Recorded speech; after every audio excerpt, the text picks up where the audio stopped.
protects teaching that is, as he said, grossly ineffective, and that the result of such poor teaching shocks the conscience. You announced last week that you were going to appeal that ruling, but I guess what I'd like to hear from you is whether you dispute those conclusions by the judge. In other words, whether you're appealing based on a legal difference of opinion or whether factually you disagree with the judge on this conclusion. I'm appealing because the Constitution requires the Court of Appeal to invalidate the laws of California. Do I think there's a problem in the inner cities of California with the 1.6 million kids who speak no English at home, the kids who are homeless and are in poverty? Yes, I do. I went and became mayor of Oakland, and I cared about kids, and that's why I started 2 charter schools, the Oakland Military School and the Oakland School for the Arts.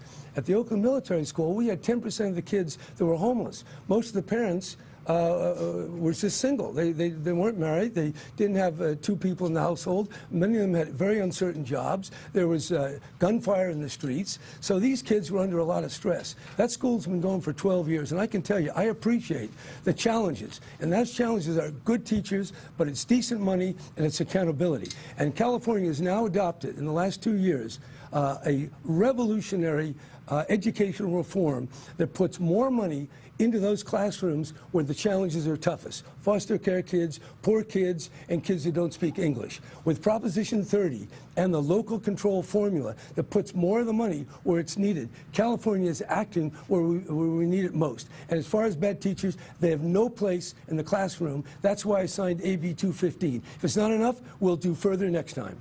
Okay. Just a very quickly. Do you believe that teacher tenure contributes, the tenure system in California contributes to that ineffective teaching and the problems you've just described? In the case itself, it said it was 1 to 3%. It obviously has some impact, but I'm telling you, the lack of language, the lack of income, and the lack of disproportionate funding, which we're now doing, I think those are a major factor, and I base that on my charter schools that I started and have been going for 10 years. Let me move to Mr. Kashgari for the rebuttal, please, sir. The judge got it exactly right. This is one of the most important civil rights cases in years, not just in California, in the country.